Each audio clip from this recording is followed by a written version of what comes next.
Ce que vous voyez ici, c'est l'explosion d'un dépôt de munitions russe, causé par des tirs amis, ainsi que son état actuel. Plus d'informations dans le reportage. Après le 8-06-2026, nous entrons dans la 5e année et c'est le 106e jour depuis le début de l'invasion à grande échelle. Bienvenue, je vous souhaite la bienvenue à ce point de situation. Dans le rapport d'aujourd'hui, nous allons examiner beaucoup de choses. Nous allons regarder les développements en Crimée, nous allons également examiner les attaques ukrainiennes sur les routes d'approvisionnement, et ce que nous allons aussi voir, ce sont beaucoup d'autres choses que nous découvrirons au cours de ce rapport. Mais ce que je vais examiner demain, c'est une chose que je voudrais vous présenter brièvement. Pour aller vite, la société d'Île Défense fabrique selon moi le meilleur système de défense aérienne à missiles. M'a invité à assister à un dévoilement lors de l'ILA à Berlin. Bien sûr, je n'ai reculé devant aucun coup ni effort et je m'y rendrai demain. Je suis sûr qu'il y aura des discussions intéressantes, des innovations et des annonces. Qu'il y ait ou non un point de situation le soir reste bien sûr ouvert et dépendra de l'hôtel Wieland. C'est juste pour que vous soyez déjà informés. Mais restons tout de suite sur les systèmes de défense aérienne. Il y a une semaine, on voyait déjà des systèmes Pantsir de défense anti-aérienne installés sur des immeubles à Moscou. De nouvelles images sont désormais disponibles. Cette fois, un hélicoptère transporte à nouveau un système Pantsir SMD de défense anti-aérienne sur le toit d'un bâtiment. Autour de Moscou, de plus en plus de telles positions apparaissent sur les toits, les tours et d'autres points élevés. Ce sont donc tous des cibles légitimes. Il est intéressant de noter que la Russie continue d'intensifier ses efforts.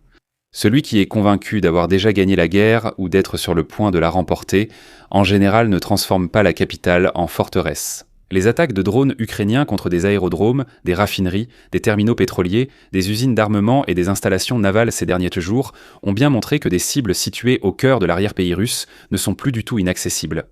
Apparemment, on en tire ses propres conclusions à Moscou. Cela donne l'impression que l'illusion d'une capitale sûre compte plus que le front, les installations militaires et les dépôts de pétrole attaqués successivement. Cependant, l'essentiel reste la route logistique dans le sud de l'Ukraine occupée. Imaginez la joie des soldats qui voient devant eux un autre camion exploser, parce que la défense anti-aérienne n'existe vraiment pas, alors qu'ici, sur certains toits à Moscou, le prochain système de défense anti-aérienne est installé. Les unités de drones ukrainiennes signalent pour la nuit du 7 juin une palette de cibles remarquablement large. Ont été attaqués 2 systèmes de défense anti-aérienne, des locomotives, des dépôts de carburant, 6 postes de transformation, 10 tours de communication et d'autres cibles logistiques et d'infrastructures. Selon les informations publiées, la brigade de reconnaissance et d'assaut Kozak-Terek dans la région occupée de Luhansk a été particulièrement durement touchée. Le quartier général de la brigade se trouvait à environ 100 km derrière la ligne de front et était donc considéré comme relativement sûr. Selon les rapports, plusieurs bâtiments du complexe ont été détruits, y compris le quartier général, un poste médical ainsi que des dépôts de munitions, de carburant et d'équipements. Au total, 7 impacts directs auraient touché la zone de commandement. Même des sources russes font état de graves dégâts et de pertes importantes au sein de l'unité. Les attaques illustrent aussi la capacité des drones ukrainiens à frapper en profondeur. Un quartier général de brigade à 100 km du front était auparavant jugé relativement sûr. Aujourd'hui, il paraît que même là-bas, personne ne peut espérer passer la nuit sans être dérangé. La ville de Konstantinivka est en train de devenir lentement le prochain grand champ de bataille dans le Donbass. Quiconque regarde la carte comprend rapidement pourquoi les combats y font rage depuis des mois.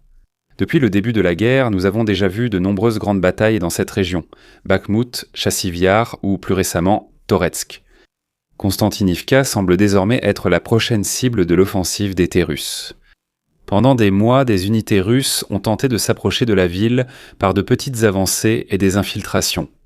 Les combats ont désormais lieu non seulement en périphérie, mais aussi presque partout dans la ville.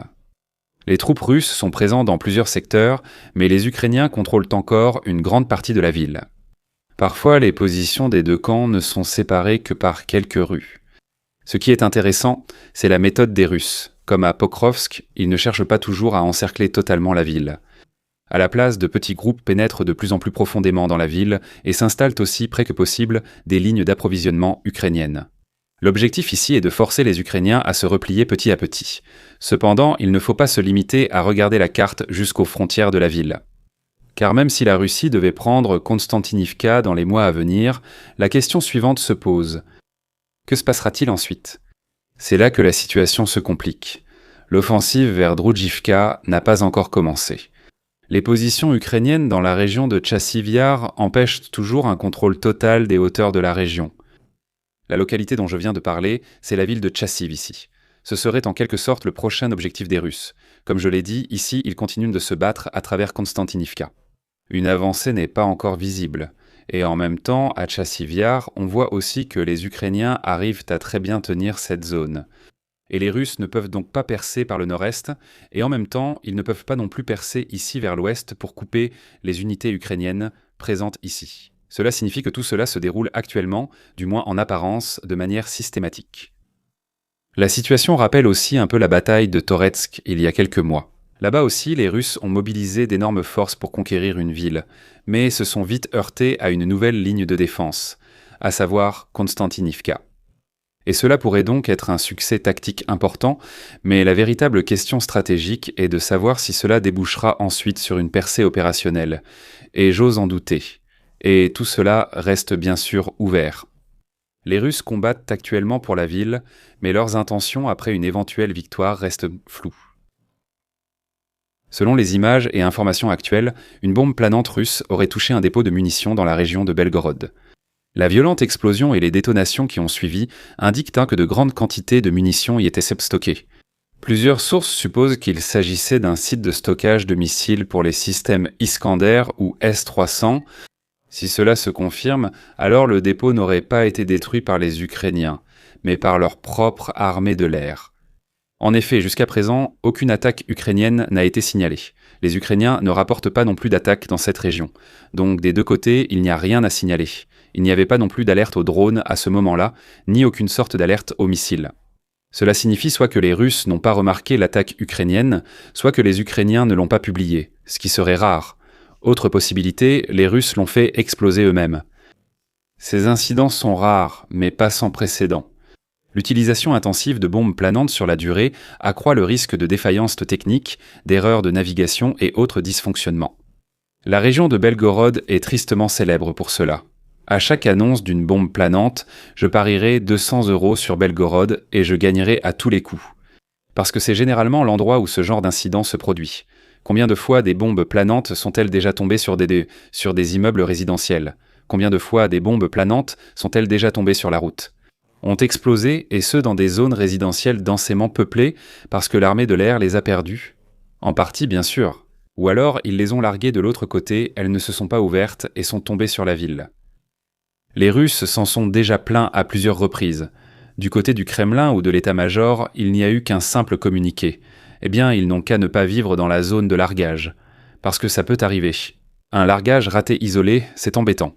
Mais si, à cause de cela, un dépôt de missiles avec des munitions Iskander ou S-300 explose, alors cela devient un incident extrêmement embarrassant. C'est aussi une perte militaire importante. Les images semblent au moins indiquer que bien plus qu'une simple bombe planante a explosé sur place. La réaction en chaîne qui a suivi ressemble plutôt à un dépôt de munitions qu'à un bâtiment ordinaire. La crise du carburant en Crimée continue de s'aggraver. De nouvelles images montrent une file de véhicules d'environ 2,4 km à une station-service sur la route entre Sébastopol et la banlieue. Les images correspondent aux nombreux rapports des derniers jours. Sur toute la péninsule, il y a de longs temps d'attente, des rationnements et des problèmes d'approvisionnement en carburant. Même là où le carburant est encore disponible, les automobilistes doivent parfois faire la queue pendant des heures et ne peuvent acheter que s'ils ont reçu un bon. La cause réside principalement dans les problèmes croissants de la logistique russe. Les sanctions cinétiques ukrainiennes exercent depuis des semaines une pression constante sur les dépôts, raffineries, transports de carburant, liaisons ferroviaires et principales routes d'approvisionnement. En même temps, les Russes rapportent également des restrictions et des pénuries non seulement en Crimée, mais aussi dans d'autres régions de la Russie. Pour les habitants de la péninsule, la guerre fait partie de leur quotidien. Faire la queue sur des kilomètres pour obtenir de l'essence ou du diesel montre que les attaques contre l'infrastructure d'approvisionnement russe ont désormais des conséquences visibles dans les rues de la Crimée et plus seulement sur des cartes ou images satellites. Jetons un coup d'œil à la région de Kherson, car la région de Kinburn a toujours été un poste important pour les Russes. C'est précisément cela qui semble maintenant se retourner contre les occupants. Selon le groupe de partisans Atach, les attaques ukrainiennes contre les voies d'approvisionnement ont gravement perturbé l'approvisionnement sur place. Les munitions, le carburant et la nourriture n'atteindraient non plus ou très peu les positions. De plus, la zone est régulièrement survolée par des drones ukrainiens qui traquent les soldats russes. Vous voyez vous-même, la distance entre la zone ukrainienne et celle des Russes n'est pas forcément grande. Nous pouvons aussi l'illustrer rapidement ici. Donc ici, 10 km ce n'est pas une distance qu'un drone FPV ne pourrait pas franchir aujourd'hui. Avec le retrait du 337e, le régiment part, laissant cette zone peu surveillée.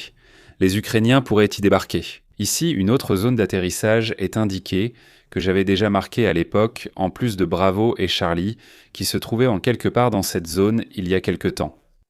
Il est possible que les Ukrainiens débarquent ici, mais je doute que nous voyions quelque chose d'important, tout au plus une tentative de pression. De lancer d'autres drones, probablement encore avec des forces spéciales, comme auparavant, si cela se produit. Les plages de Krasnodar accueillent désormais des installations de défense contre les drones, aux côtés des parasols et transats, pour lancer la saison touristique. Sur les images, on voit des mitrailleuses directement sur la plage, une scène qui rappelle plutôt une zone de conflit qu'une station balnéaire. Et franchement, je ne pourrais pas justifier tout ça. Les Ukrainiens agissent de même. On y voit souvent des pick-up ou camions équipés de mitrailleuses M2 Browning sur affût, servant à défendre contre les drones. La plupart du temps, une lunette thermique et divers capteurs acoustiques et optiques facilitent la détection d'un drone la nuit. Chez les Russes, cela semble manquer, du moins en apparence.